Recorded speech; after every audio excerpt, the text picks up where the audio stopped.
I'm surprised no one else is talking about this yet, but it's the reason why Hasbro is going to push even harder in 2023.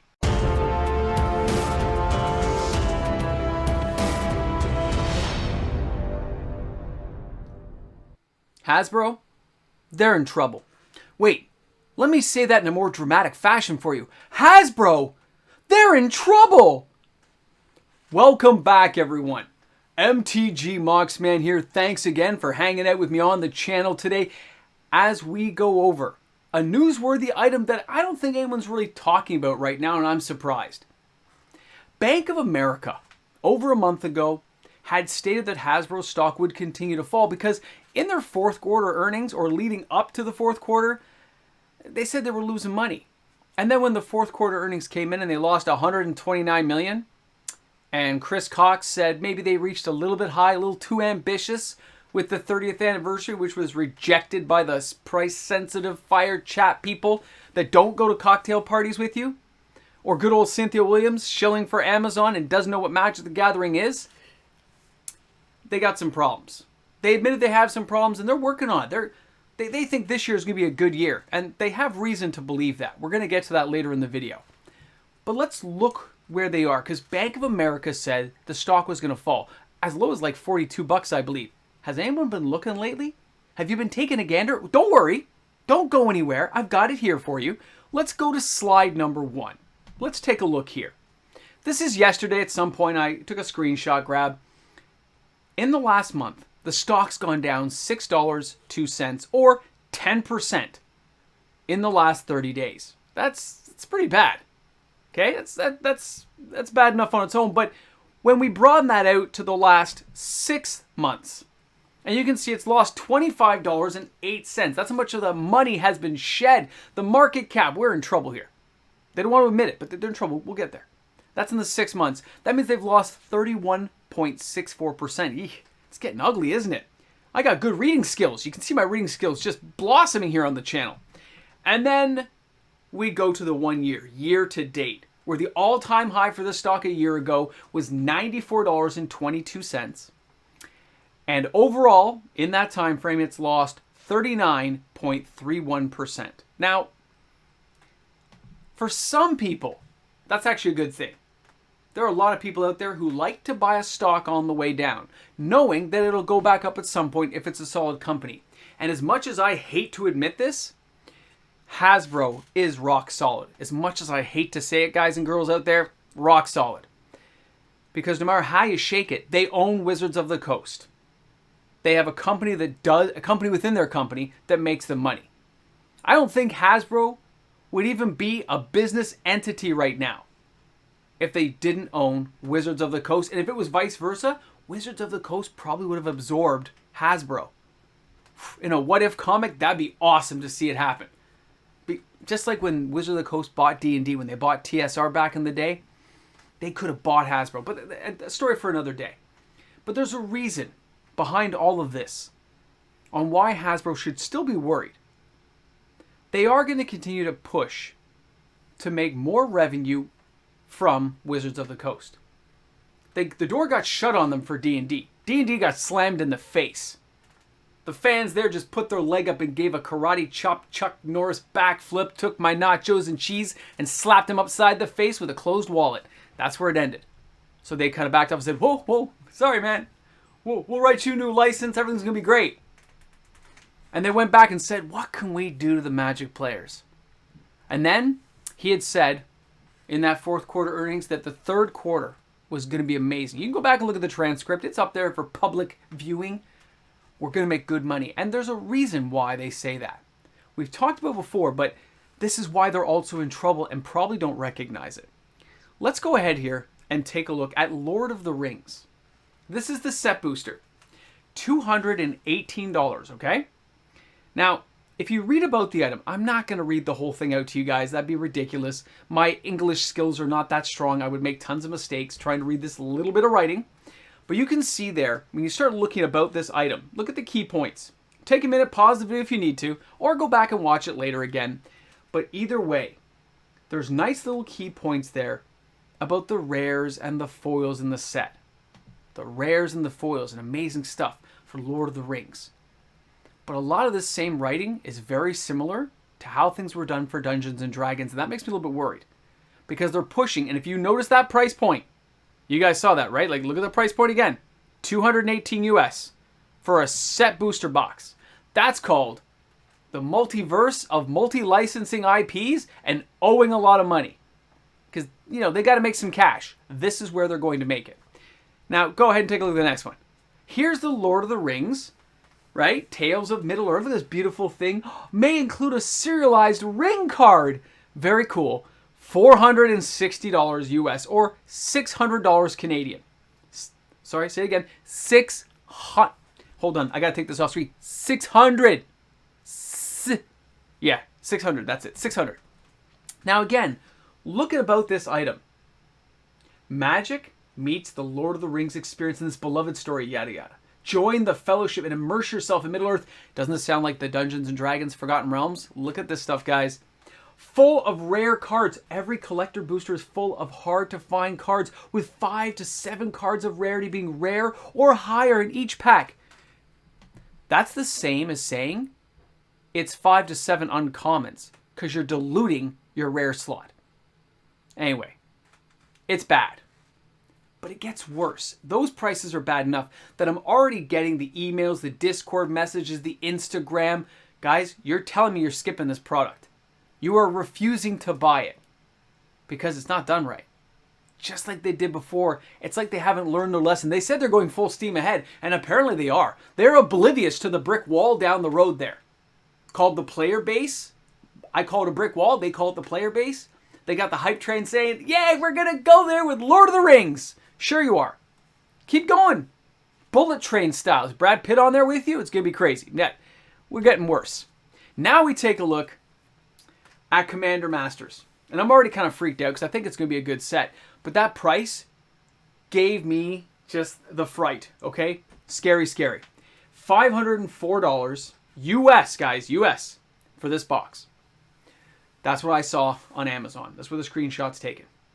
Now, if you look at this, it'll say some slightly better things. Like the bottom there, it says 2 legendary cards in every pack.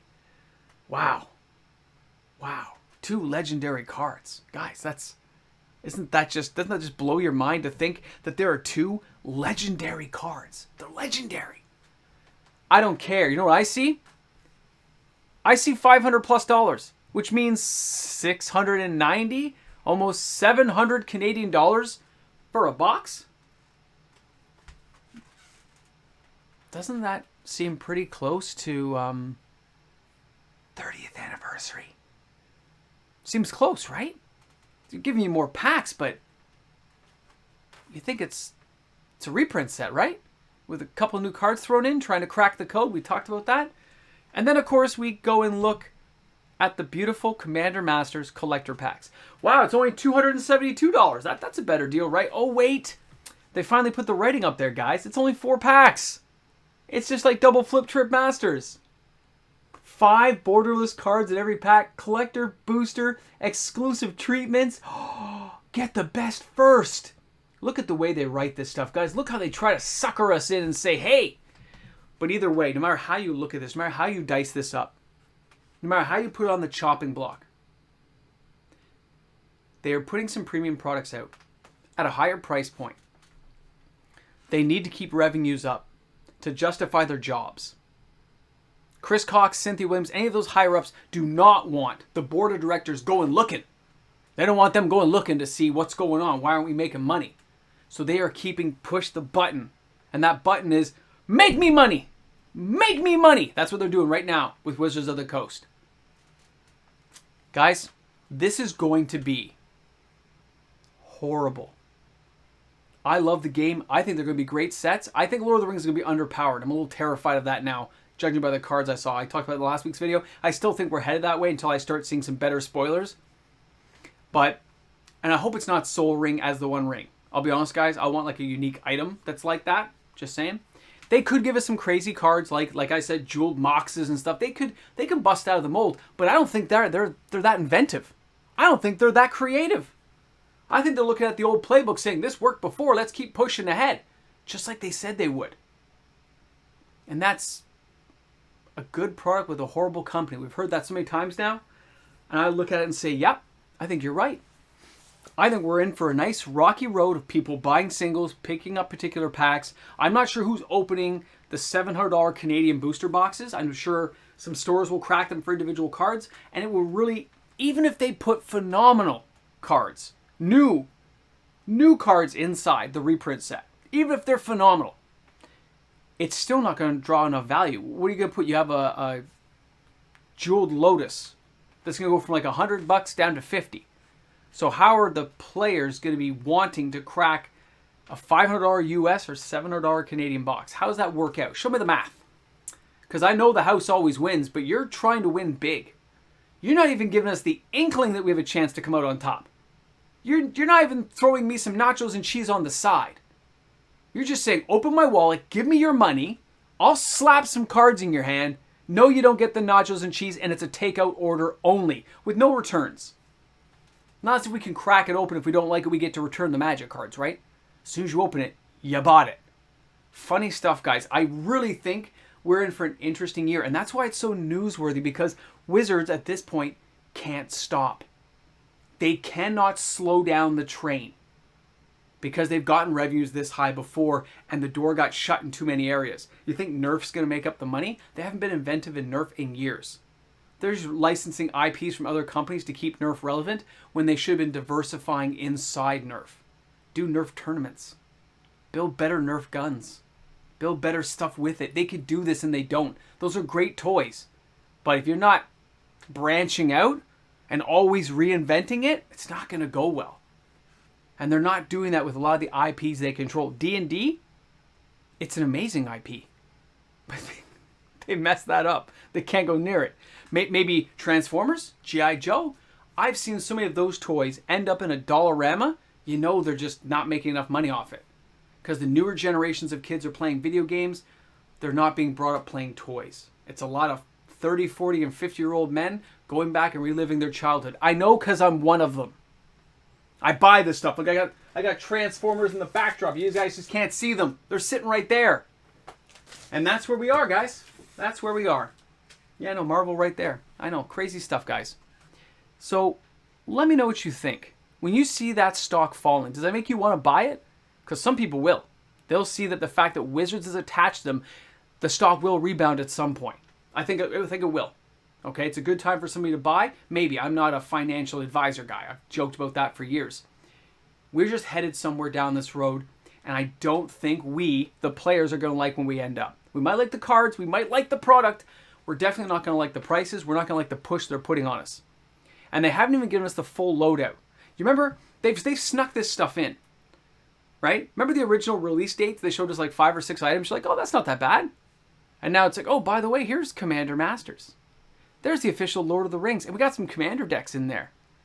You might as well just keep your wallet open for the whole year and just keep the money coming.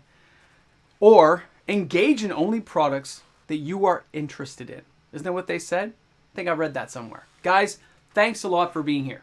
Thanks for tuning into the channel today and allowing me the opportunity to entertain you. I hope you had a great time while you were here. Looking forward to reading those comments. And of course, I'll see you guys tomorrow for another video. Have an awesome day. And of course, guys, a big shout out and thank you to the fantastic patrons of the channel supporting this content each and every day. Without the patrons, I wouldn't be able to do what I'm doing right now, which is talking to you. So thanks again, guys. I'll see you on the live stream this weekend. Yes, I sit here enjoying my coffee, thinking about everything going on. This caught my eye the whole day. Welcome back, everyone. I kept thinking about, watch the stock fall, watch the stock fall. How do they feel about that stock falling? What are they going to do to try to pick the company back up? What are the moves they'll make? Because even if the economy turned around tomorrow, this stock's not going to jump up right away. It has to have a reason to. People have to see, they have to validate why they're buying it. What parts of the core company make sense to them. It's going to be interesting times this year. But I think they're going to pump more Magic products out that they haven't even told us about yet. We're in for some more surprises. I can feel it. I can feel it. Anyway, I'm going to enjoy my coffee. Hope you guys are having an awesome day. And I'm going to play checkers with Minimox, and I'm going to beat him bad. No, he's going to want to play chess, and then I'm going to lose.